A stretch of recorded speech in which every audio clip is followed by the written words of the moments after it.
Bonjour et bienvenue dans ce tout nouveau rencontre du deuxième type. Je suis toujours Jules. Et je suis toujours Nico. Une fois n'est pas coutume, maintenant ça devient, j'ai envie de dire, presque traditionnel. Nous invitons donc un troisième larron dans l'équipe, qui n'est autre que James, que nous avions... Bonjour. Bonjour. Bonjour à toi, James, déjà. Bonjour à toi. Coucou. Comment vas-tu? Ça va très bien. Bon. Encore plus quand je suis avec vous. Ah, ça c'est gentil. Ah ouais, non, mais vraiment, c'est gentil. Ouais, tout à l'heure, tu vois, il nous a fait des compliments en off avant que tu n'arrives. On ne le dira pas Mais en direct parce qu'on garde ça pour nous. C'était des compliments. mais, C'était sur ton physique.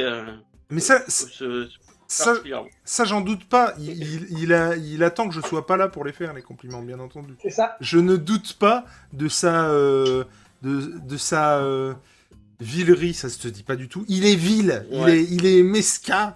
Il est... La villerie, je crois que ça se dit. Hein. La villerie Ouais, je La crois que vilainerie, peut-être. Ah, vilainerie, peut-être que c'est ça. Ouais. Bref, sa puputerie, tout le monde comprendra. Mais non, on adore ta puputerie, mon James. La dernière Il fois faudra que ça s'arrête à un moment donné. À un moment donné, il va falloir que ça s'arrête. Du coup, à souligner quand même, on l'avait invité une deuxième fois. Il était venu. On a parlé. On a On n'a parlé. pas passé un bon moment. On a parlé d'un bouquin. Le moment était pas bon pour vous non plus, j'imagine, messieurs. Oh, on a raison, donc on s'en les foutait. 40 premières minutes étaient vraiment bien. Moi, j'ai passé un super moment. Bref, on a Il a parlé. fallu que Jules ouvre la bouche et voilà. On a parlé de Quartier Lointain et comme mon comparse avait mis son veto sur la trilogie Nicopole de Bilal, merci beaucoup. Ouais. J'ai moi-même mis mon veto sur cette émission, donc vous ne verrez jamais Quartier Lointain, en tout cas la chronique sur Quartier Lointain, ce qui est quelque part dommage, je l'ai vu, moi. vous le concède, mais voilà. Ou alors ce sera un bonus dans une campagne Tipeee, Ulule, tu sais, un jour. Pour ceux qui Je veux 10%. Je veux 10% de la campagne Ulule. Tu sais, un palier pour un projet, le palier ce sera vous découvrirez la trilogie Nicopole. Les 45 minutes qu'on a fait sur la trilogie Nicopole. Donc, vous pourrez voir l'intégralité de la trilogie Nicopole, qui déjà était de 45 minutes si je ne m'abuse. Vous pourrez voir 1h20 de vidéos sur Quartier Lointain quand on atteindra un certain palier. Et quand on atteindra Pour la modique somme de... le palier ultime, on verra 1 minute, 2 minutes, Nico, de l'intervention de James pendant l'émission avec avec Mister No. Ça dure 15-20 secondes. Hein. 20 secondes, mais elles sont belles, ces Les secondes. meilleures 20 secondes de ma vie. Je crois que j'ai jamais été aussi pertinent de ma vie. Durant ce... Non, alors là, je t'étais à chier, mon pote. À chier. Ouais, c'est le cas de le dire. Hein. Bref, messieurs, on n'est pas là pour parler sanitaire ou autre palier, mais ça me fait réfléchir, vraiment. Autre palier d'une campagne, d'un projet que nous pourrions avoir, l'ami Nico. On sait jamais. Jules et Nico, le film. Ça peut... ce serait tellement nul, et en même temps, ouf. On découvre le derrière de l'église à quoi ça ressemble. C'est ça. Et on fait Arrête, un jour on fera un reportage. Tu vois, genre striptease, genre avec la musique et tout. Ça sonne trop bien. Et en plus, il y a Moi, une, je donne des thunes direct pour ça. tu sais, où l'enregistrement, tout le monde imagine une juco cave de ouf. Et en fait, tu sais, tu tournes la caméra, mais c'est un bordel, les gars. Mais je crois que vous n'imaginez pas le machin. On voit sa dépendance. Bref, oui, ma dépendance. Donc, on est là aujourd'hui pour parler franco-belge. Un truc qui me tient particulièrement à cœur. Vous l'avez vu en dessous de la ceinture de Nico. On va parler de 13 de Vance et Van Damme. Alors, je t'avais acheté les 5 ? Tu m'avais offert les 4. Les 4. Les 4 à Noël. Ah, moi, on va rien offert du tout. Lui, j'ai envie de dire, il s'est débrouillé, ou plutôt je lui ai envoyé les... En ce moment, j'ai l'impression, sur les vidéos, sans déconner, de ne pas arrêter de parler comme ça. Je me baladais chez Noz et j'ai trouvé cette BD à 3,99€. J'ai envoyé au Jamsou, à Monsieur Discovery, l'intégralité des 5 premiers tomes de 13. Et j'en ai lu que 4. Mais qu'est-ce qu'il fait? Il déménage? Qu'est-ce qui se passe? Le mec déménage. C'est con parce que pendant 2 secondes, on a cru que t'étais dans le sud. T'as ouvert ton volet et on a vu que t'étais en Picardie. C'est un truc de malade. C'est vrai, avec ce petit côté en plus rasé de la nuque de frais, alors que moi, pas du tout, hein, vraiment, on pourrait... J'ai été chez le coiffeur hier. Ah non, mais moi, on pourrait faire des trucs avec, là, mais c'est ouf, quoi. Et bon, bah, donc le mec, voilà, un petit teint allé, tout ça, tu vois, on pourrait le penser dans le sud, et au final, il est en Picardie, à côté de Crayé-Compiègne. Moi, c'est... mon cul Moi, c'est... Parlons peu, parlons bien, on est là pour parler de 13, donc cette BD qui a une résonance toute particulièrement pour moi, puisque j'en ai parlé moult et moult fois. Moi, c'est vraiment la première série en tant que telle que j'ai suivie. Je me suis pris une grosse claque, j'ai adoré. C'est pour ça que j'ai offert les tomes à Nico qui ne connaissait pas et qui pourtant un grand... Mais t'avais pas lu Tintin ou Astérix Si, mais c'est pas les séries en tant que telles. Il n'y a pas vraiment de suite, tu vois, les unes aux autres. Spirou, ouais, je sais pas. Non, bah, justement, tu vois, même Spirou, tu vois, il y a une histoire bien identifiée, il n'y a pas vraiment de fil rouge, tu vois. Alors que là, pour le coup, dès le premier tome, tu le sens, ça va être un fil rouge et voilà, quoi. Et donc, c'est la première, série que je suivais. J'avais lu les tomes à l'époque chez un pote les 5 premiers tomes d'ailleurs, chez un pote à l'époque du lycée, donc c'était dans les années 2000. Et j'ai demandé ça à mon anniversaire, à l'anniversaire suivant, quoi. Et j'en ai eu une dizaine que j'ai bouffé, ratabouffé. Et c'est super tard. T'étais avec début du lycée ou fin du lycée? Je dirais première, tu vois. Donc, milieu du lycée. Ouais, c'est tard, hein. Ouais. Moi, je trouve ça moi, c'est une série qui m'a toujours fait de l'œil depuis très longtemps, depuis que je suis petit même, depuis que je suis petit. Et que je sais pas pourquoi, j'ai jamais commencé. J'ai aucune explication à ça. Et je regrette parce que là, j'ai lu les 5 premiers tomes, justement pour l'émission. Et alors, en tout cas pour le moment, parce qu'apparemment, après, ça se gâte un peu dans plusieurs tomes après, le 5. Ouais, excuse-moi, ouais. Pour te rassurer là-dessus, ça se gâte vraiment à partir du 15. D'accord. 16. Et donc, je suis très content d'avoir m'être plongé dans cette série parce que c'est... Je vais spoiler mon avis tout de suite. Hein. Moi, j'ai vraiment kiffé. Voilà. Petit avis rapide, monsieur James. Alors moi, mais en fait, en lisant les trucs, je me suis dit, mais putain, merde, c'est des trucs que j'ai déjà lus. J'avais dû lire. Moi, je traînais beaucoup dans les médiathèques quand j'étais petit.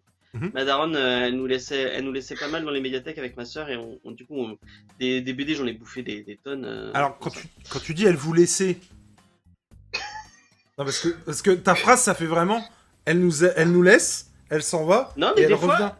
Des fois, elle allait faire des courses au marché ou des conneries comme ça, et puis nous, ça nous faisait chier de la suivre. Donc on allait à la médiathèque ou à la bibliothèque. Elle allait faire ses courses et elle venait nous rechercher et on était posés à la médiathèque. Mais cool quoi. Ouais, c'était cool. Non, mais super bon souvenir. Hein. Non, et puis non, mais je blague pas. Si tu veux, la phrase faisait bizarre parce que t'avais l'impression que genre elle vous lâchait, mais non, mais c'est cool. Tu sais, moi et je pense que Nico, je crois qu'on en a déjà parlé. Moi, ça arrivait à mes parents de me lâcher dans le rayon BD justement d'un magasin et puis de se tirer quoi, enfin faire les courses et me reprendre. Bah là, la médiathèque c'est fait pour ça, donc c'est encore mieux. C'est cool, ouais. Moi, c'est intéressant ce que tu dis, Chou, parce que je crois que je sais pourquoi je t'ai jamais répondu cette réponse.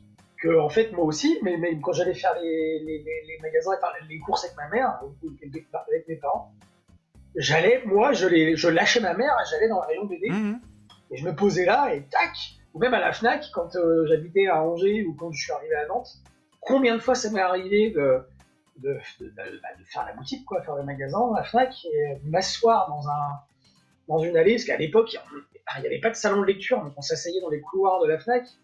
Et paf, tous avec notre BD là, c'était mortel. Alors, vraiment. À l'époque, parce que tu vois, je sais. Alors, attention, ça c'est une question sans réponse. Hein.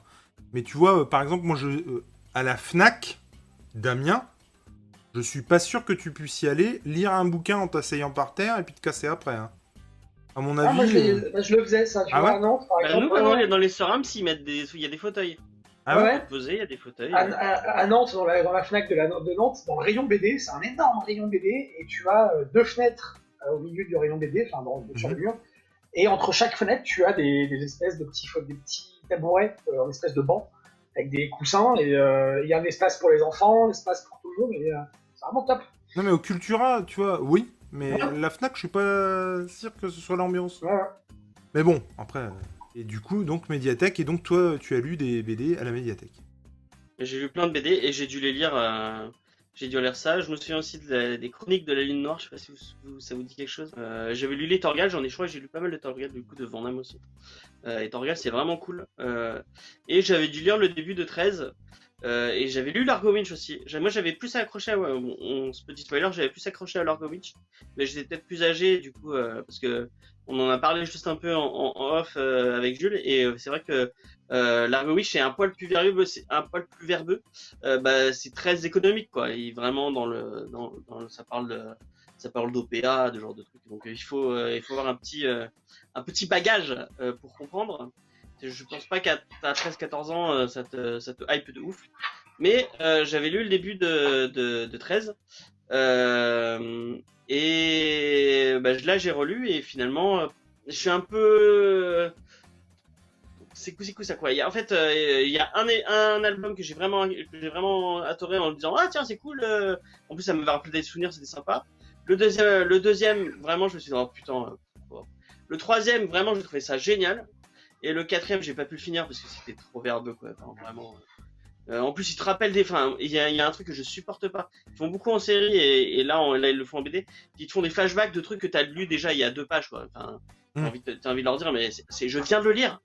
Tu ne me raconte pas quelque chose que j'ai déjà lu, ça sert à rien. Je vois bien le mec, tu sais, s'énerver devant sa BD. Je viens de le lire, c'est bon Le mec qui pète un câble, quoi. Tu arrêtes maintenant de me parler. Ça suffit.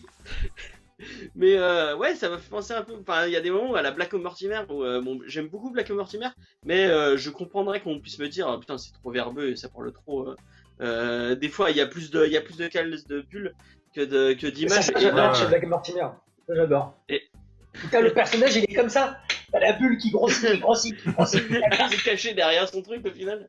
T'as le phylactère qui va lui écraser la gueule. Là, du coup, il y a des moments très action qui sont sympas. Et après, il y a des moments où ça parle beaucoup et ça parle pour parler un peu des fois. Je vais être méchant avec mon ami Jules, mais je pense que je dirai pas la Je suis suite. pas méchant avec lui. Il y a un truc que j'ai peur aussi, c'est que il y a un peu par rapport à Quartier Lointain. Ouais, voilà, ouais, je lui en veux. Franchement, il y a de la marge parce que c'est vrai que j'étais.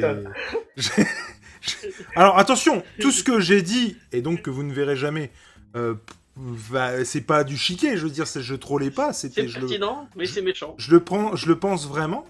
Donc je ne regrette rien. Mais on dirait un homme politique, tu sais. Même je ce ne que t'as dit sur ma mère, rien. franchement. Donc je regrette rien, mais il est vrai que j'étais un peu en colère quoi. J'étais un peu énervé. Bref, on va pas refaire Quartier Lointain. Mais en du fait, coup, je disais, il faudrait qu'on fasse une émission où on parle de l'émission Quartier Lointain, mais qu'on fasse pas sur Quartier Lointain, tu vois ce que je veux dire? Tu sais, on refait le match. Non, en fait, on remate le truc pendant que les gens ne le voient pas, mais nous on regarde. On commence. Là, tu m'as bien mouché quand même, hein, franchement. Bref. Pour finir sur 13, il y a un truc qui me fait un peu peur, c'est le truc de. Tu parlais de 15 tomes, que ça se fait, c'est en train de te casser la gueule au bout d'un truc. Moi j'ai peur que vraiment ça soit le truc en fait étiré en longueur, au final. Parce que. Il y a plein de trucs où on dit ah, regardez, on a des réponses. Ah, mais non, c'était pas des vraies réponses en fait, c'était des fausses réponses, c'était pour vous faire croire. Et j'ai peur que ça soit que ça tout le temps. Et qu'au final, son passé, on le sache jamais. Et qu'on puisse bien aller se faire foutre d'avoir les réponses. Alors, si je peux remettre les choses dans leur contexte, en fait, c'est une série qui date des milieux des années 80. Oui, ça sent grave. Non, attendez. Pour rebondir sur ce que tu disais, c'est une série qui a très très bien marché, mais qui a tellement bien marché qu'en fait elle a été victime de son succès. C'est-à-dire que y a un moment donné où on réclamait aux auteurs une BD par an pour clairement faire du chiffre. Et ça à partir du 15e album. Avant, franchement, si c'était déjà le cas avant le 15e album, honnêtement je trouve que ça se sent pas. Mais genre vraiment. Je trouve que c'est ça en fait. C'est-à-dire qu'au bout du 15e, tu te rends vraiment compte que bah voilà, là c'est la planche à billets. C'est vraiment pour faire du pognon. Ça reste potable, mais c'est juste potable alors que pour moi avant c'est génial quoi.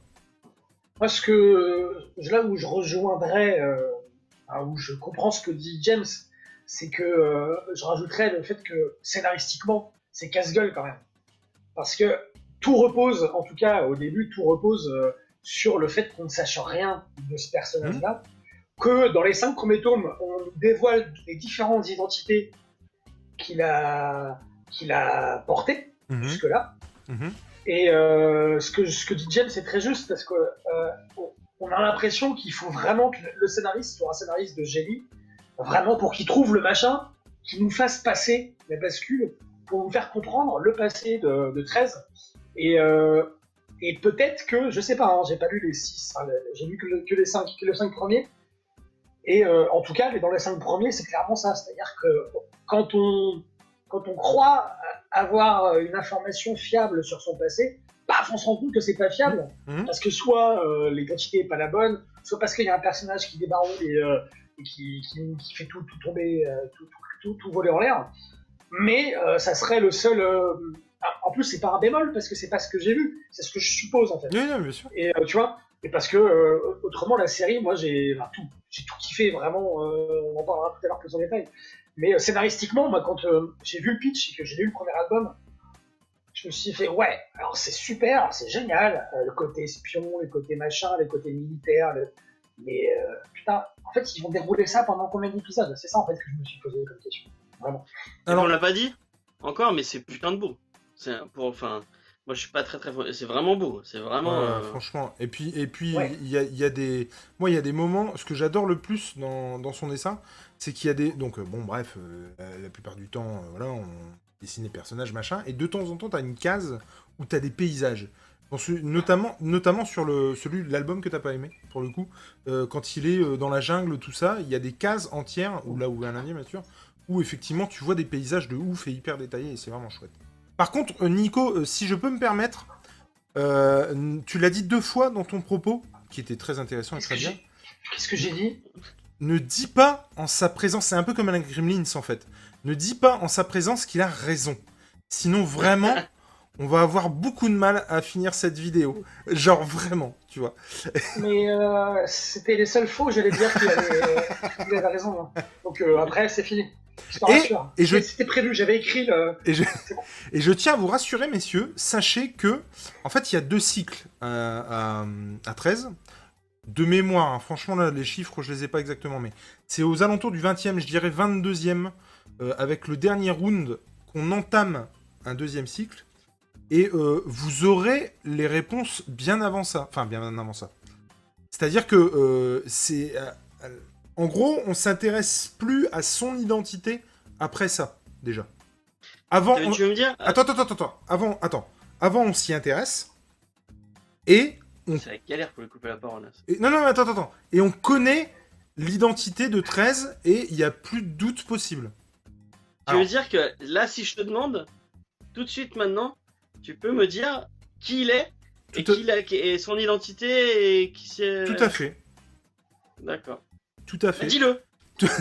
Non, et par contre, c'est une des identités que vous allez voir.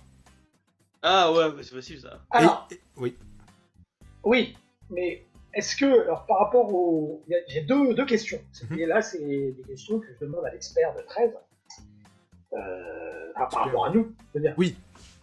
Il y a 2 questions. À quel moment, est-ce que le moment où scénaristiquement ça se délite un peu, est-ce que ça correspond avec le changement de scénariste? Par rapport à l'identité? Non, par rapport à la qualité scénaristique, j'ai envie de dire. Ah non, pas du tout. Non. Ah non, pas du tout. C'est vraiment Ouais. un duo qui avait le vent en poupe.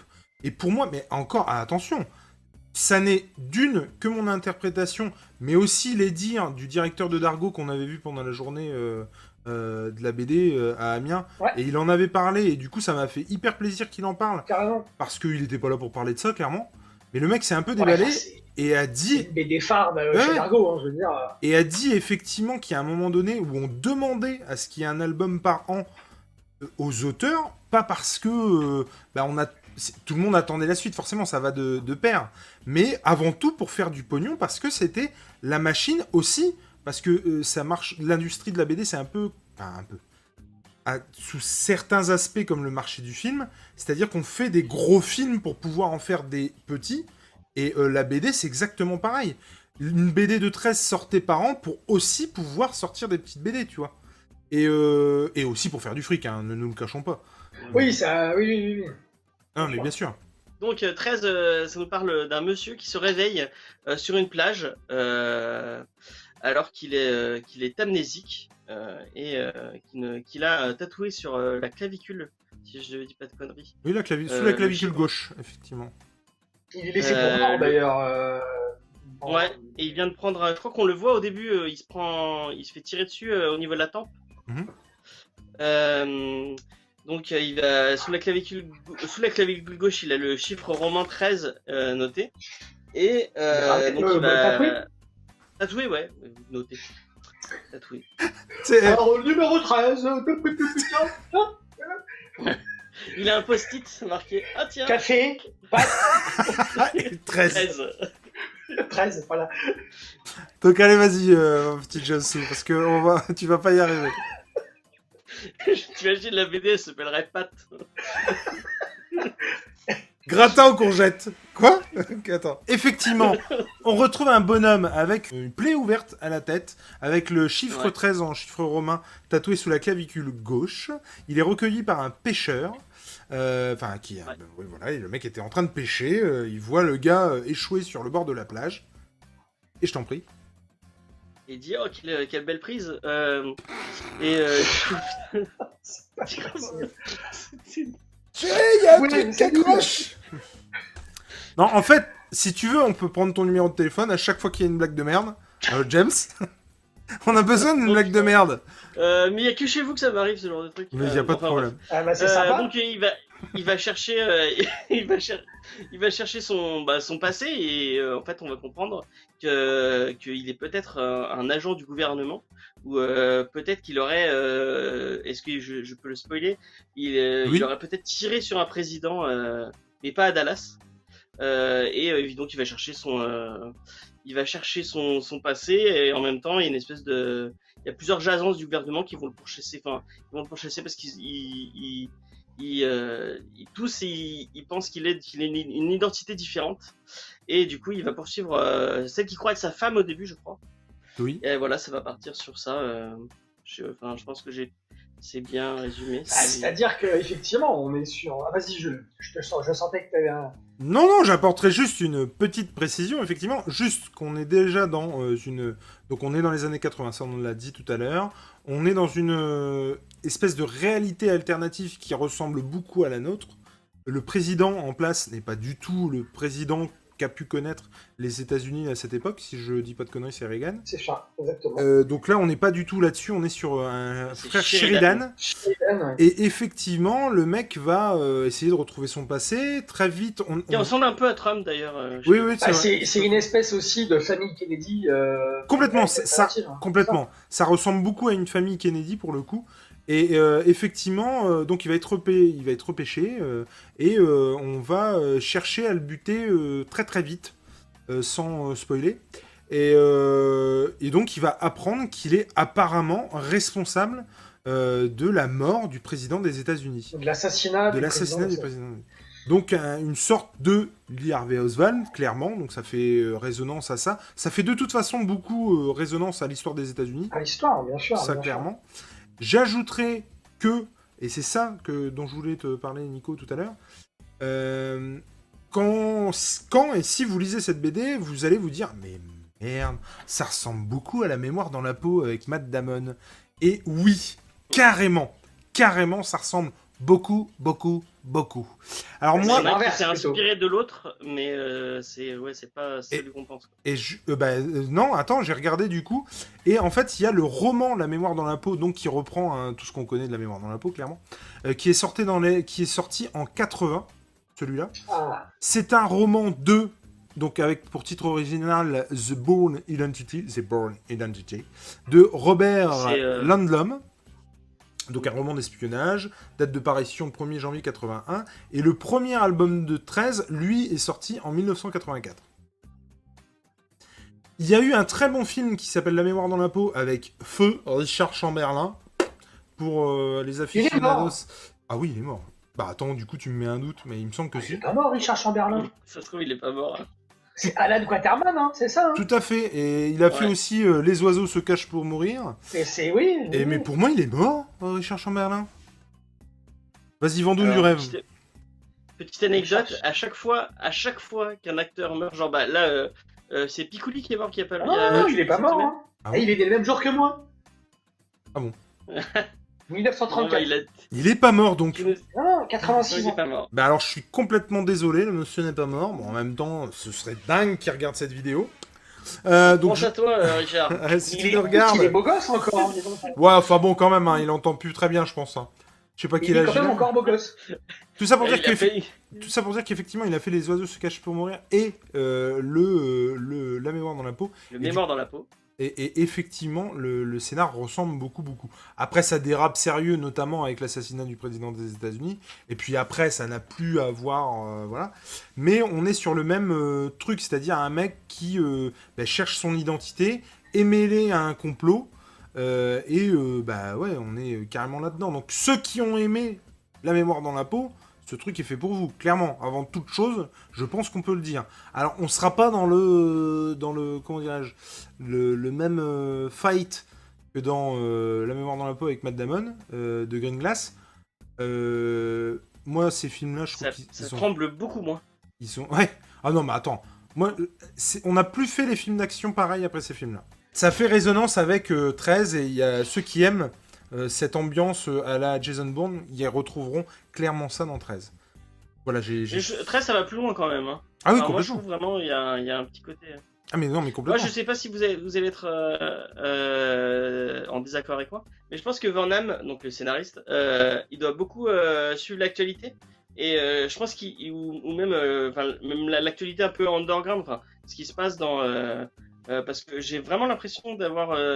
qu'il y a des trucs qui m'ont rappelé des vrais faits. Enfin, il doit mélanger plein de trucs pour que ça sonne un peu réel. Moi, ça m'a fait beaucoup penser à un truc, je sais pas si que vous connaissez, qui s'appelle Rendez-vous avec X. Donc c'est une émission de radio qui passe sur France Inter avec quelqu'un qui s'appelle Monsieur X. Donc en fait c'est un comédien, mais c'est un mec qui parle d'espionnage, de trucs du gouvernement et tout. Ouais. Et avec un comédien, en fait, il le fait passer pour une espèce d'espion qui connaît partout, enfin qui connaît tout et qui connaît ça plein, a l'air plein trop de bien. Et c'est un vieux truc, ça dure. Enfin, moi j'écoutais ça quand j'étais au collège et ça a continué. Je sais plus si ça continue encore, mais c'est vachement cool. Et ça parle de plein de trucs et c'est super intéressant. Et du coup, en fait, c'est un mec qui allait fouiller dans tout la vraie histoire. Et en fait, qu'il a retravaillé vraiment. Ouais, enfin, il la bidouille pas vraiment, mais il dit que c'est lui qui l'a vécu ou qu'il l'a entendu par des gens, nanani, nanana. Alors qu'en fait, c'est un comédien et que. Enfin, bref. Alors, et si vous avez l'occasion, en plus l'ambiance c'est vraiment travaillé, c'est du bon travail de radio. Moi je suis très fan de France Inter. Ouais, c'est vraiment des tables de folie. Mes parents ils écoutaient beaucoup et moi c'est ça qui m'a donné envie de faire de la radio. Moi j'adore l'émission Sur les épaules de Darwin. Je sais pas si tu écoutes le samedi matin. Voilà. Ça fait un moment que j'ai pas écouté, mais pourquoi pas. Et du coup on a plongé dans l'histoire un peu il reprenait tout la baie des cochons. Mais il te disait, qu'est-ce qui s'est passé vraiment, qu'est-ce que sont les dessous de table, qui a tiré les ficelles pour aller là. Et vraiment, il y a le côté un peu action, recherche d'identité, tout ça, mais avec derrière les gens qui tirent les ficelles. Moi, j'ai trouvé ça vachement intéressant. Bah carrément, moi aussi, ça me. C'est ça qui m'a plu. Ah bah complètement. De toute façon, 13, quand on regarde un peu en détail le scénario et puis même les cases, les dessins, on est déjà dans un premier temps typiquement dans une série des années 80, ça se voit clairement. Par rapport au décor, forcément les bagnoles, la façon dont ils s'habillent, la façon dont ils parlent, mais aussi l'intrigue qui est très années 80, l'intrigue qui est l'espionnage, c'est typiquement dans les années 80 ces scénarios-là, pardon.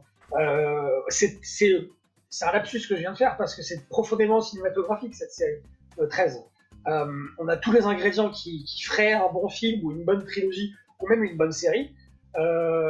Qui y a eu d'ailleurs, on en parlera vite fait. Mais... oui, Mais c'est pas Thomas qui va. Mais il y a tout y est. Et puis l'atmosphère, l'ambiance. Ce que j'aime beaucoup aussi, et je ferai un parallèle avec Stephen King, vous allez comprendre pourquoi. Pas par rapport au scénario, parce que même si Stephen King c'est un très très bon écrivain de romans policiers et de polar, dans l'ambiance en fait, l'ambiance générale de la bande dessinée, on a une atmosphère qui est assez pesante, on a beaucoup de silence dans les dessins, je veux dire, dans les décors. Je trouve que j'adore, moi j'en ai parlé déjà dans des émissions précédentes, en particulier quand on a parlé de 22 novembre 63 avec Jules. Moi ce que j'adore dans ce genre d'histoire, c'est que ça nous dépeint les États-Unis, pas les grandes villes, pas New York, pas Washington, comme on peut voir dans certains films ou certaines séries, mais clairement on voit je dirais les États-Unis profonds, pas péjorativement, c'est-à-dire qu'on voit les États-Unis, les bourgades, les petites bourgades, comme on peut voir dans X-Files. Ça, j'adore ça, quand on voit X-Files, quand on va dans des petites bourgades du New Haven ou de la Nouvelle-Orléans, machin, j'adore, je trouve ça tellement génial de nous immiscer un peu dans autre part que dans les grandes métropoles américaines. Et là, on est typiquement là-dedans. Et les décors, avec les grandes demeures, ou alors, à contrario, des petites bicoques de rien du tout, ou dans des petites villes qui arrivent où tu as juste une rue principale avec le drugstore à gauche, le shérif en face, machin, et puis les gens qui te regardent d'un œil noir parce que t'es un étranger. Et je trouve que cette atmosphère, c'est typique justement de ce qu'on a pu faire dans les années 80, et c'est très Stephen King-esque justement, et puis dans les séries qu'on a pu faire aussi dans les années 90, qu'on a pu voir sur M6 par exemple. Vraiment, et c'est ça qui m'a plu en tout cas en premier abord, parce que c'est ce qu'on voit forcément. Et j'aime beaucoup vraiment cette atmosphère. Par contre, c'est un charme. Du coup, le côté années 80 a un charme, mais du coup, il y a il y a la balance. Moi, il y a beaucoup de trucs des années 80 où tu sens que ça pue les années 80. Oui, ça a vieilli. Et ça a mal, enfin, il y a des trucs qui n'ont pas vieilli, notamment, bon, je vais pas faire mon social justice warrior, mais la place de la femme dans 13, ça donne pas envie. Hein. Non, mais on est d'accord. Ça va peut-être évoluer après. Oui, dans les 4 premiers tomes. Si tu veux, c'est contextuel. C'est-à-dire on n'y adhère pas, mais on contextualise. C'est-à-dire que c'est typique des années 80, comme les James Bond avec Roger Moore ou Sean Connery, où la femme, elle est, c'est une femme objet. Là, on est clairement là-dedans. Mais effectivement, ça va certainement évoluer si on lit un 13 qui sort en 2020. Forcément, l'image par rapport à la femme, par rapport à l'homosexualité, par rapport à plein de choses comme ça aura changé. Et je pense que ça, on peut l'accepter. Moi, ça m'a pas dérangé en tout cas. Je suis pas tout à fait d'accord justement là-dessus, parce que dès le départ, on a le Major Jones qui est une afro-américaine. Ouais, mais elle dit rien, elle pas. Laisse-moi finir. C'est une afro-américaine effectivement qui est quoi, lieutenant, je ne sais plus. Ouais, c'est ça. Et qui est pilote de chasse, donc c'est quand même une femme entreprenante, et en tout cas qui a un bagage culturel et... mais attendez, c'est quand même... Ouais, pardon, excusez-moi. J'ai rien dit, pour une fois. Culturel, une fois, je le coupe. Et puis, j'ai envie de dire, savante, si on peut dire. Et donc justement, je trouve qu'elle contrebalance quand même avec des femmes comme... Excusez-moi, je me souviens plus comment elle s'appelle, mais la nana qui est dans la jungle, et qui est une Spads. Peggy, Betty. C'est Betty, je crois. Bon bah, effectivement... La meuf, elle est en plein milieu de la jungle. Attendez. Elle est en plein milieu de la jungle. Quand elle va dormir, elle est en nuisette avec plein de trucs. Oui, je suis d'accord, mais ce que je veux dire, c'est qu'il y a... Comment ? Comme chez les mecs, des femmes, il y en a plusieurs types. Il y a des gros bourrins, comme il y a des mecs qui ont une part de féminité. Mais là, elles sont que objets. Elles sont que objets. Dès qu'il arrive, il se les tape. Qui sont plus... il se les tape pour aucune raison. Il a même pas ouvert la bouche. Elles sont déjà à poil. C'est ça. Et puis, c'est surtout aussi qu'il y a beaucoup plus d'hommes que de femmes représentés dans la bande dessinée. Bon, en tout cas, dans ces 5 premiers tomes. Les hommes ont tous du pouvoir, alors que les femmes, elles sont... C'est pas un des faire sous. valoir, c'est totalement. C'est ça. Même, mais même oui, le mais lieutenant, tu peux c'est pas. totalement un faire valoir, quoi. Je pense que tu peux pas juger. mais- Enfin, comment dire, tu peux pas, avec le regard de quelqu'un de 2020, tu peux pas juger une œuvre des années 80, à mon sens, parce qu'on est c'est contextuel. Et il faut pas oublier même à l'époque, ça choquait. Le- De rien. La c'est- place de la. Mais, attends, juste pour finir, ce que je voulais dire, c'est que dans toutes les œuvres des années 80, que ce soit les séries, les films, les romans, les BD, les machins, tu regardes dans les comics, la femme, excuse-moi, mais. Oui. Mais c'est pas. Encore aujourd'hui. Oui, ça je pense qu'on peut pas. C'est pas quelque chose qui a soulevé. Parce que on pourrait le critiquer ça si cette BD était sortie en 2015 par exemple. Bien sûr. On dirait, attends, Oui, c'est quoi ça? Tu vois, alors, on est en 84, 85. On est carrément dans un contexte où la place de la femme dans la société n'est pas celle qui est aujourd'hui et n'est pas celle qui sera dans 20 ans et n'était pas celle qui est de la femme dans les années 60. Moi, ça me fait penser à la série Why Women Kills sur M6 où on voit clairement l'évolution justement par rapport à la place de la femme. Vraiment. Il y a un geek en série sur Women Kills. Je sais bien. Et cette série est extraordinaire d'ailleurs. Et puis, Regardez-la. Et puis pour le coup, pour avoir lu la suite, effectivement, le Major Jones évolue. Et je suis bête, il n'est pas lieutenant puisqu'il est Major. Jones évolue. Comme Betty évolue, elle est pas du tout... elle est complètement crédule et complètement à la masse dans les premières fois où on la voit. Après, elle va... Je sais pas, je me souviens plus dans les tomes ce qu'il en est. Ah, c'est un perso qui revient après. Ouais, mais elle va se marier effectivement avec un autre personnage. Effectivement, son statut et son... Comment dire? Elle va évoluer, voilà. De la même manière qu'il va y avoir aussi des femmes qui vont avoir le pouvoir sur les hommes ensuite, et puis des femmes tueurs à gages aussi. Ensuite, je me souviens notamment de deux femmes qui clairement mais envoient du steak autant que les bonhommes là-dedans. Des femmes qui... Et déjà dans le tome 2, il y a... Quand il revient dans sa famille, entre guillemets, Ouais. à un moment, et c'est le... Felicity. Il y a une fille qui arrive... Je sais plus, qui tire les ficelles et qui fait... Mais bon, c'est pas un personnage positif. Enfin, moi, je parlais de ça parce que je prends l'exemple de Faye, parce que je vis avec elle. Je pense que tu fais lire 13, enfin les 5 premiers tomes de 13 à Faye, et elle à côté, donc elle va peut-être réagir si elle va hurler, et elle va dire ah non mais c'est de la merde. Comme quand elle regarde James Bond, elle hurle en disant mais c'est de la merde, c'est un gros con. Oui, mais pour le coup, encore une fois, c'est effectivement, comme disait Nico, à remettre dans son contexte, c'est forcément que si une BD comme ça sortait aujourd'hui, il y a des choses qui passeraient pas. Ça, c'est évident. Oui, mais comme tu la conseilles à des gens, tu la conseilles pas à des gens qui vivent en 80. Oui, mais je suis d'accord. Oui. Les gens qui lisent ce genre de choses, c'est des gens, franchement, en tout cas nous autour de la table, là, on sait ce qu'on lit. On sait d'où ça vient, quand ça a été créé. Et, oui, mais il y a des gens dans ton public. Et je pense pas qu'on doit mettre...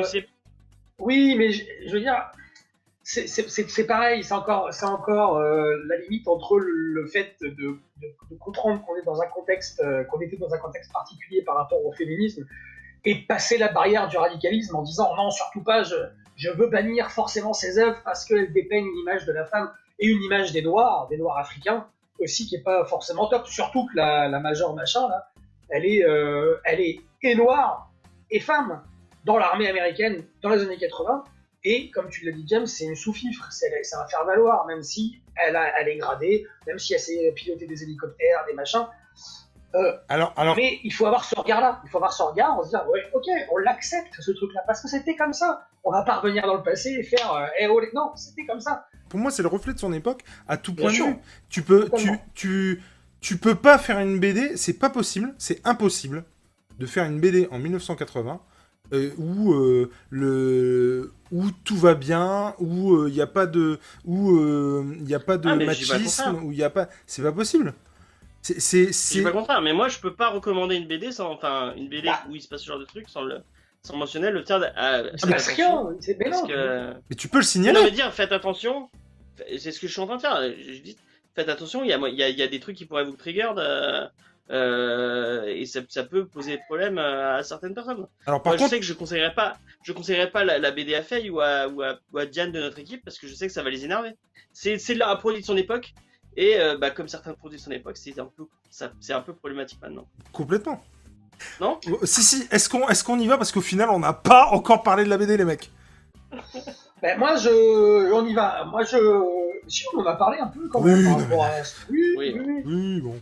On a fait ça. C'est fait très une beau. heure. Vraiment, vraiment, il faut le dire. Non, visuellement, Super c'est clair que esthétiquement, on a quelque chose quand même qui est. Et puis non, les couvertures, surtout si on regarde, par exemple, Les celle-là, couleurs. cette couverture-là, Franchement. elle est monstrueuse. Les couleurs, effectivement, Non, c'est beau. Moi, en plus, j'adore les bagnoles. Ouais. J'adore les bagnoles, et en particulier les bagnoles des années 80, que ce soit européennes ou américaines. Et là, on a un florilège de bagnoles, de berlines, de Cadillac, de machin, des années 80, des Jeeps, des fourgons dans la Madame est servie, c'est tout ce que Grave. j'aime. Non, et puis on est carrément, comme je disais tout à l'heure, par rapport aux États-Unis profonds, entre guillemets, on a carrément tous les clichés, pas dans le sens négatif, mais tous les clichés en fait qui font succès de tout ce qu'on peut, de la culture américaine des années 80. L'histoire, ces petites boutiques, ces petites bourgades. Là, je tombe dans le tome 2 où ils rentrent dans la boutique. Je sais pas si c'est une petite droguerie. Ouais. Où il va dans l'arrière-boutique. Et c'est typique cette atmosphère. Ouais, les bourgades, Voilà, c'est ça, silencieuse en même temps. Et ce qui est bien, c'est qu'il n'y a pas de ça parce que moi, je sais pas si après c'est comme ça dans la suite, mais vraiment chaque tome a son ambiance particulière. Complètement. Avec à chaque fois, il essaie de vous raconter les choses d'une façon un peu différente. Et bah si il y a ce qui est vraiment cool, c'est que s'il y a un tome moi sur les 4 que j'ai lus, il y en a 2 qui m'ont pas trop plu, mais il y en a 2 que j'ai vraiment adoré. Enfin le troisième, il est fou quoi. En fait, Moi j'aime beaucoup tout ce qui est. Je finis. vas-y, J'aime je beaucoup tout ce qui est. Après c'est peut-être parce que j'ai très très peur d'un jour me retrouver en prison, mais parce que je pense que je craquerai dès Day One. Mais Oz m'a traumatisé à vie. Ouais. Enfin, si vous êtes petit garçon, ne regardez jamais Oz et ne montre pas à tes enfants Oz parce que c'est très compliqué comme série. C'est une série qui passe en prison, c'est pas le monde de Oz. C'est pas un magicien d'Oz. Non, c'est complètement différent. Par exemple, même la première saison de Prison Break, j'avais trouvé ça vraiment fou. Et là, c'est tout un. Non, je crois que c'est dans un institut. Non, c'est une prison. Je sais plus si c'est une prison ou un institut. Pour toutes les larmes de l'enfer. Ouais, voilà. Non, Ouais. c'est une prison. Ouais, c'est une prison.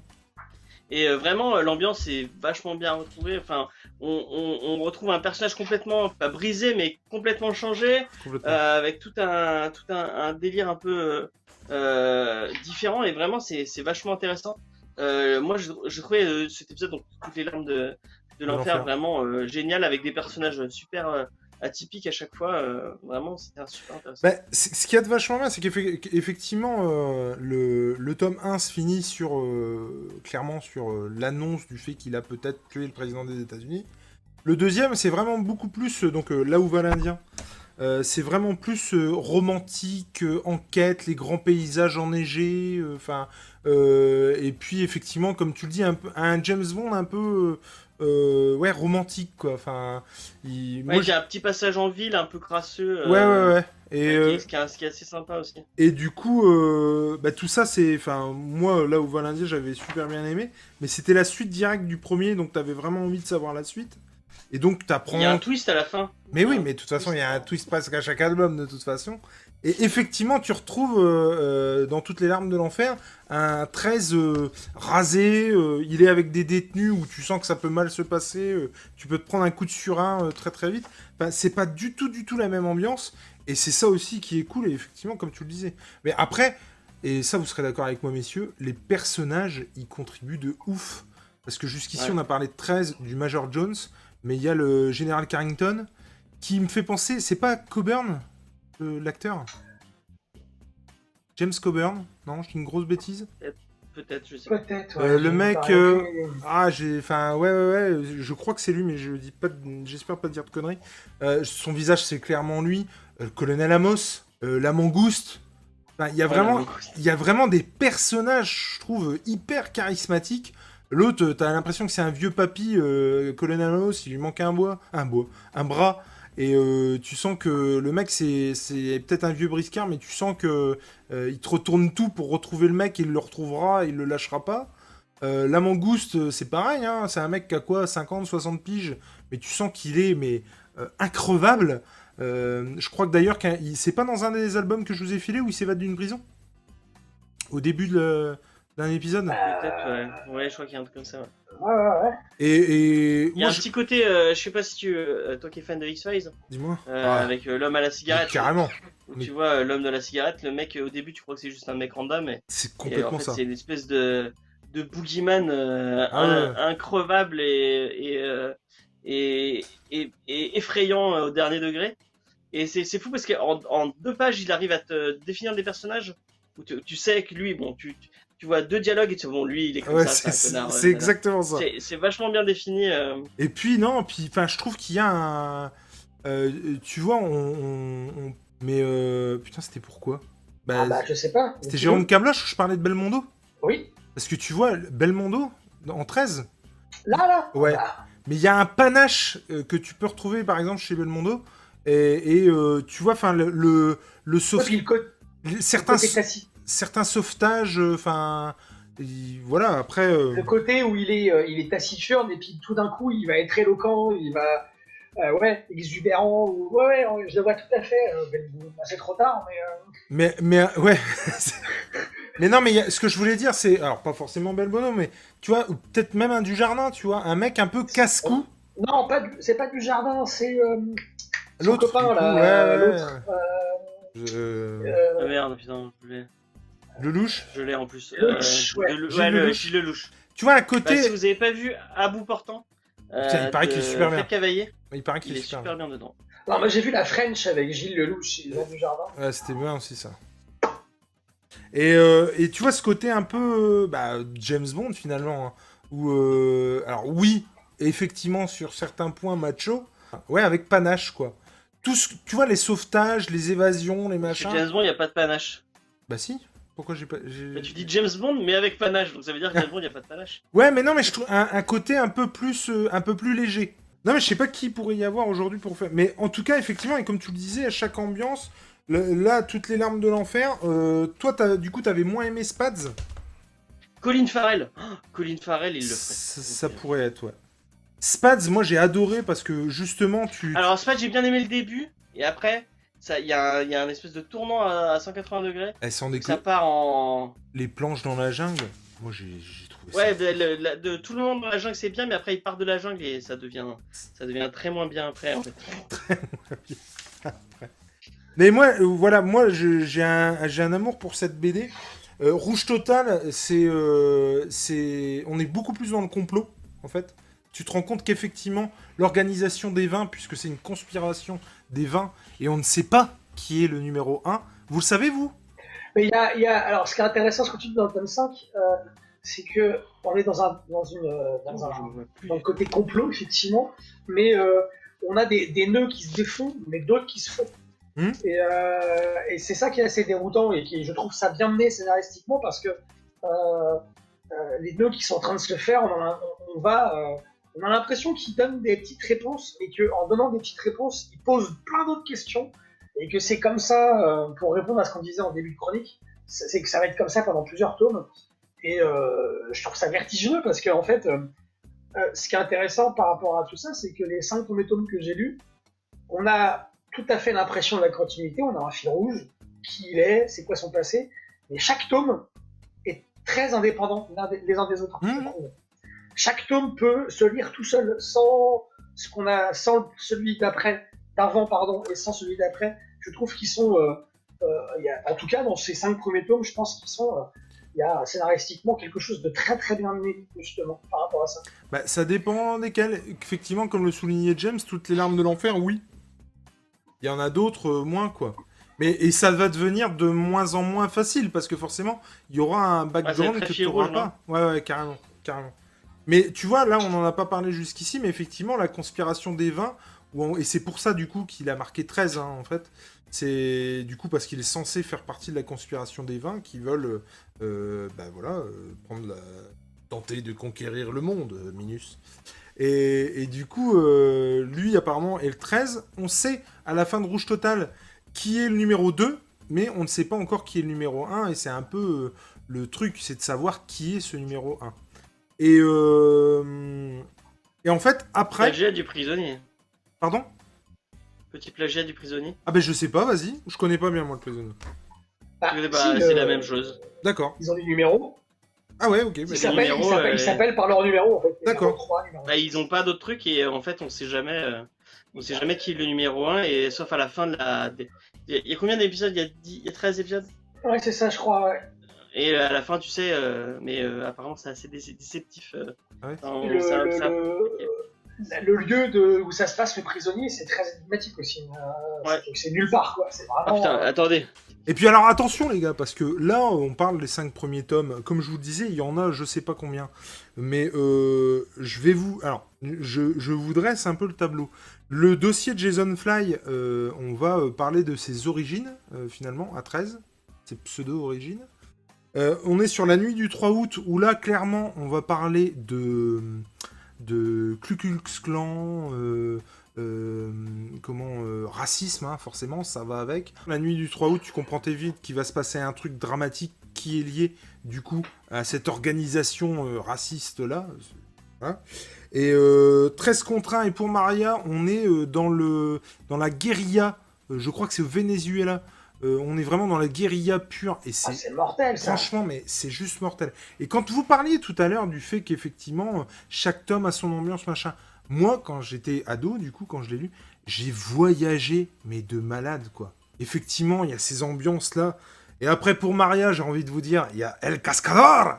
Ou alors là, mais c'est extraordinaire. C'est festival, c'est un de mes albums préférés de 13. Et El Cascador, c'est... Ah bon ? Ah oui, non, mais c'est terrible. El Cascador, et la couve de El Cascador, c'est un espèce de mercenaire qui a pour nom El Cascador. Donc la question est de savoir si ça n'a pas été 13, en fait. Donc qui est au fait de toutes les techniques de combat et tout. Et sur la couverture, il est agrippé à un hélicoptère. Il y a marqué El Cascador, et c'est un hélicoptère avec des énormes dents peintes sur l'hélicoptère. C'est juste mortel. Et après, et c'est là que moi j'ai adoré, il y a 3 montres d'argent. C'est un album qui se déroule à 97% au Far West. Et tu te dis, mais pourquoi ? Et en fait, c'est sur les ancêtres de 13 qui avaient 3 montres d'argent, un trésor là-dedans, machin, avec des coordonnées sur chaque montre, machin. C'est génial, mais vraiment génial. Et quand tu finis El Cascador, qui est donc un mercenaire au Venezuela qui pète tout à coups de C4 et d'hélicoptères, et que tu arrives sur 3 montres d'argent ou tu arrives au Far West, c'est juste une tuerie, tu t'y attends pas et c'est génial. Après, il y a le jugement. Oui. Est-ce que tu t'engages à montrer dans le montage toutes les covers ? Ah ouais, mais à fond, ouais. Ensuite, il y a le jugement, où c'est la confrontation d'un grand méchant. En fait, on lui fait son procès. Et c'est tout le procès, en fait. Donc, comme tu disais, une autre ambiance. Et alors là, et je m'arrêterai là, hein, parce que après, je vais pas vous faire tous les tomes, mais avec ça s'appelle The 13, l'enquête, Mystery, l'enquête. Et c'est juste oufissime. En fait, l'album commence, vu que c'est le 13e, ils ont voulu marquer clou, pépère. Mais en fait, on est d'accord que chaque couve, on dirait le nom des albums, on dirait des trucs de parfum. Oui, bah, toutes les larmes de l'enfer, c'est vrai, c'est vrai. Le jour du soleil noir. C'est vrai. Ça fait trop dracard noir. Et ben là, 13 du coup, The Mystery, en fait, ça commence avec un journaliste qui enquête sur 13. Ah oui, tu m'en as parlé de ça. Et du coup, en fait, l'album, c'est l'enquête sur 13. Donc ça, c'est vraiment génial, parce que c'est l'album qui, voilà, on pose tout à plat, voilà ce qu'on sait, voilà où on en est, ça te donne des trucs, aussi des planches de BD qui se sont passées pendant que tu lisais ta première BD. T'as plein de résumés sur les personnages. Ça donne à manger au mythe qu'est 13. Donc c'est vraiment, avec cet album-là, c'est juste ouf. Franchement, c'est génial. Je sais pas si c'est cet album-là, mais moi, mes parents lisaient Le Monde quand j'étais petit. Et il y a enfin, quand j'étais petit, quand j'étais ado, enfin, quand j'étais petit aussi. Mais... il y avait un moment, je crois que c'est peut-être pour le 13e ou pour les 30 ans, je sais plus, où ils avaient fait vraiment. C'était l'événement de l'année. Et ils avaient mis, je crois qu'il y avait 2 planches ou 3 planches de 13 qui étaient mis dans Le Monde. Tiens, Comme un feuilleton, un peu. Non mais franchement, c'est celui-là d'ailleurs. Mais franchement, c'était bien foutu parce que t'avais des courriers, mais un peu, tu vois, la X-Files, t'avais des courriers, t'avais des articles de journaux, t'avais plein de faux trucs et tout. Comme Watchmen, quoi. Ouais, exact. Ouais, franchement, ouais. Et c'était vraiment hyper bien foutu. Et moi, j'avais adoré. C'est celui-là. Et l'album d'après, c'était la poursuite. T'avais une espèce de chasse à l'homme.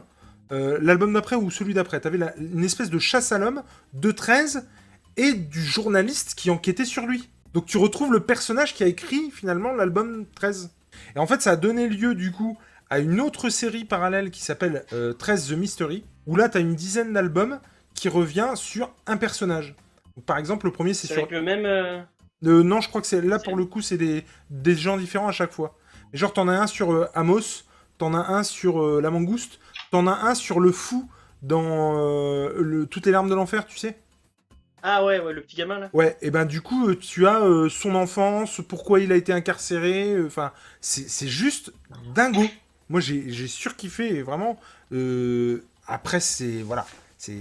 Mais moi, tous les albums que je vous ai cités, là, franchement, il n'y en a pas un de pas bon, quoi. Après, c'est après que ça se part un peu en cacahuète. J'ai une question pour toi. Ouais. Est-ce que 13, ça fait le café? Ça fait carrément le café. Vraiment. Mais après, encore une fois, c'est pas parce que moi j'adore que je peux comprendre. Quand je l'ai fait lire à Nicolas, je m'attendais vrai. Ouais, allô. Non mais forcément que je lui fais lire pour qu'il aime, mais c'était aussi le risque qu'il aime pas. Et du coup, je suis content qu'il ait aimé. Et bah, quand je t'ai fait lire Quartier Lointain... je sais, et tu peux pas t'imaginer à quel point j'étais déçu pour toi, vraiment. Et en tout cas, mais après je peux comprendre tout à fait qu'on puisse ne pas adhérer ou trouver que ça a vieilli ou que ce soit trop verbeux, je peux comprendre. Surtout quand t'es élevé quotidiennement à la sauce comics où bah oui forcément ça va plus vite, même si les comics verbeux il y en a. Bah Bendis, ça parle beaucoup. Ah. Mais ouais non, après, moi c'est... ça parle bien. Mais ça parle bien. À l'amour. Mais du coup on parlait de Bendis, c'est peut-être pas complètement con. Il y a un petit sens quand même du dialogue et du moi il y a certains petits dialogues, je sais pas, c'est bien trouvé, c'est bien des petites expressions dans les années 80, donc ça m'a beaucoup pensé à comment parle Jules et Nico. Mais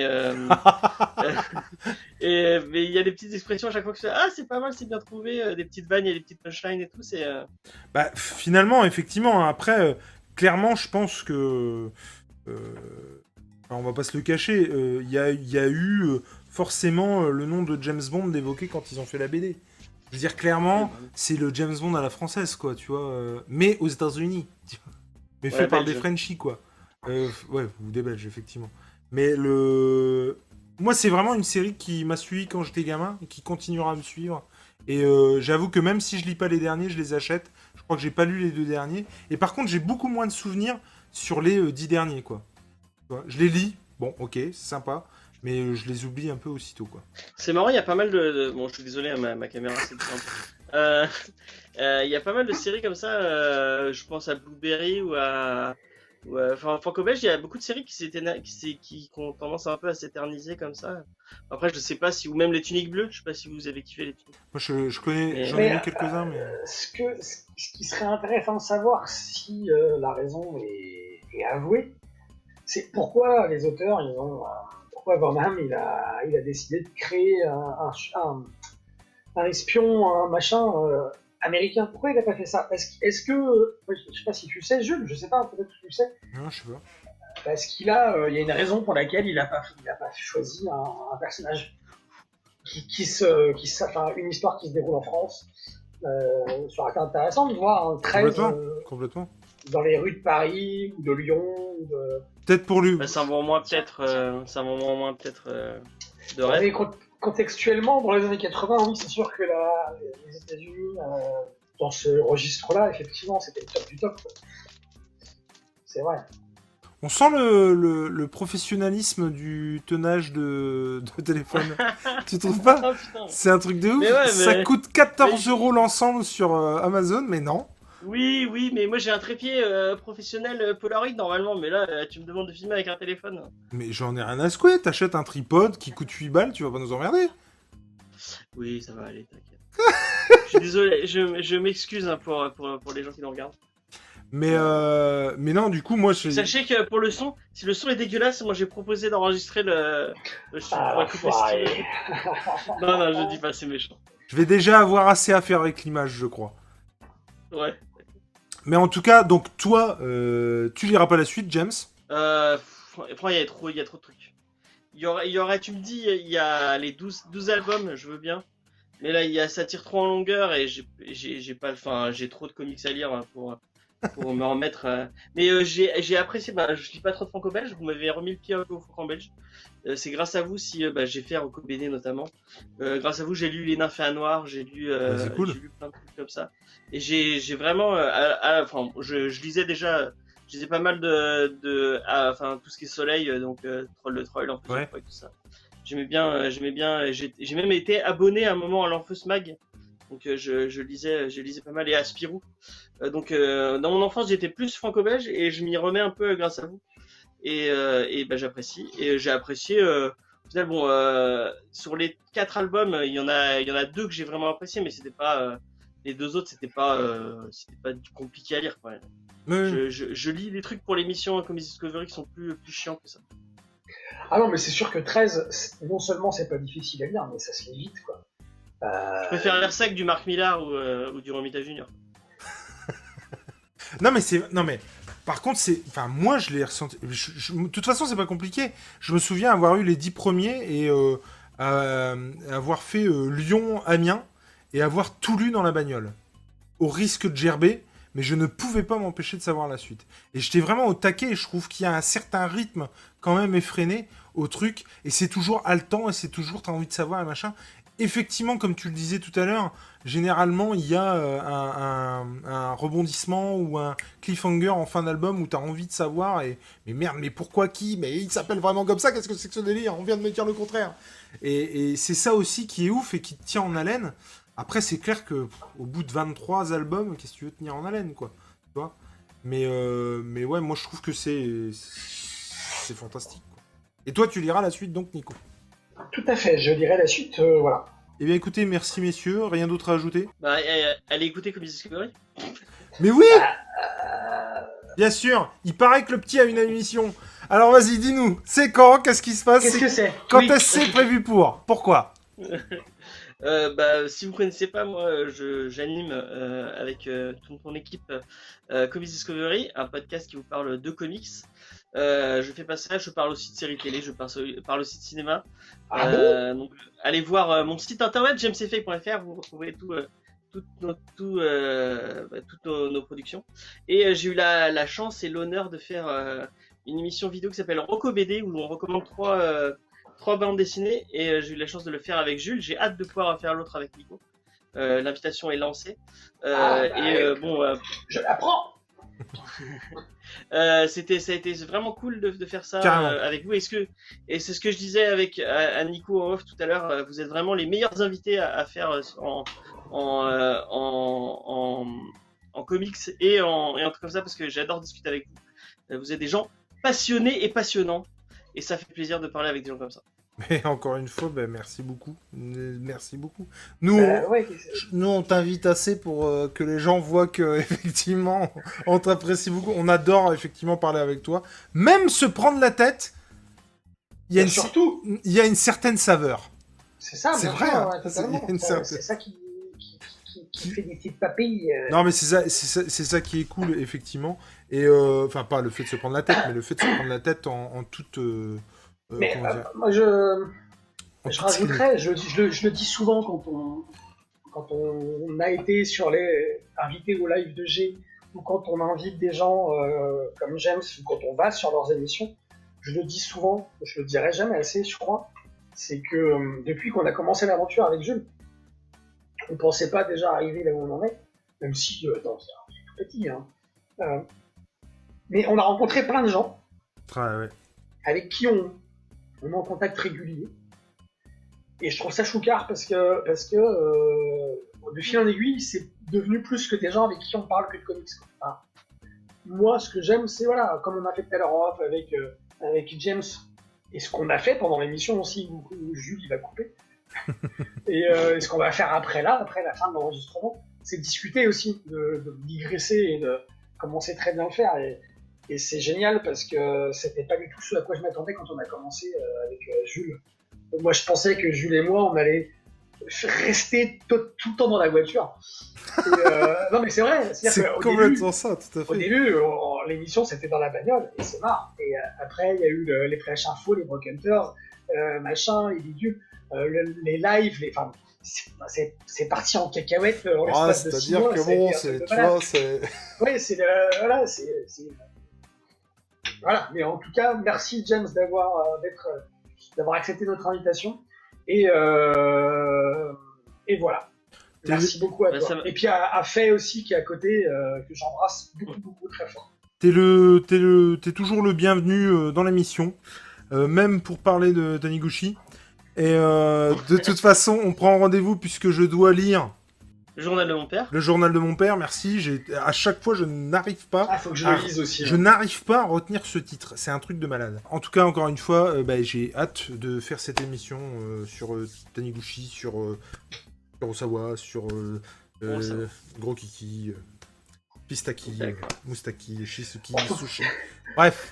On n'a pas parlé de grec encore. Que ce soit du manga avec Quartier Lointain ou la BD franco-belge avec 13, l'important, c'est de lire. C'est de lire. Ciao à tous et bisous. Bisous. Bye. Merci James.